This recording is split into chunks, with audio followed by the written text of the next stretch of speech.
ఒక ఆటన నెత్తి మీద పెడితే చారణ కమ్మడం పోని వెధవలు వచ్చి 22 గంటలు అడవులకి ఇలా నడుచుకుంటే 50-60 కిలోమీటర్లు కాలి నడకన వచ్చి కాల్ చేసిపోతే వాళ్ళు నడిచిపోయారు. వాళ్ళు బండ్ల మీద వచ్చిర్రంటే అట్లొచ్చిర్రంటే లోపలికి వెళ్ళి పొక్క కొట్టుకొని వచ్చారంటే బిల్డప్లు అబద్ధాలు మాట్లాడడం కాదు.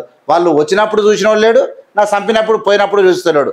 ఇంత నిర్సిగ్గుగా సిగ్గు లేకుండా వాళ్ళు చంపిపోతే కూడా మళ్ళా మేకపోతు గాంభీర్యాలు చేస్తూ సిగ్గు లేకుండా కనీసం తలకాయలు కూడా కిందికి వేసుకుంటారు. మనము ఇంత పొడుగు అంత పొడుగు వంటివి, పులి వంటివి, బెబ్బులి వంటివి, దేశాన్ని కాపాడుతానని ఏతుల పడితే నడి జమ్మూ కాశ్మీర్లోకి వచ్చి కాల్చిపోతే మనకు సిగ్గు అనిపిస్తుంది. ముఖం పెట్టుకొని మళ్ళీ మాట్లాడుతారు సిగ్గు తప్పిన సన్నాసం. సిగ్గన్న అనిపించాలి కదా. మనం మోడీ ఇంత పొడుగు అనుకుంటుమి, అంత పొడుగు అనుకుంటుమి, ఏవి చేయలేకపోతున్నామి, ప్రజలు ఏమనుకుంటారన్నా సిగ్గన్న లేదంటే సిగ్గు ఎగ్గు లేకుండా ప్రజలు చంపిన మోడీ మునగాడు. టోటల్ గా ఏం చేసి అంటే ప్లస్ అయిన ఆయననే, మైనస్ అయిన ఆయననే. పాకిస్తాన్ చంపిన ఆయననే మునగాడు, పుల్వామా దాడులు జరిగిన ఆయన్నే మునగాడు, ఇక ఆర్థిక వ్యవస్థ ఆగమైన ఆయన్నే మునగాడు, ఉద్యోగాలు లేకున్న ఆయన్నే మునగాడు, ఏం చేసినా మోడీ మునగాడు. ఇక ఎందుకు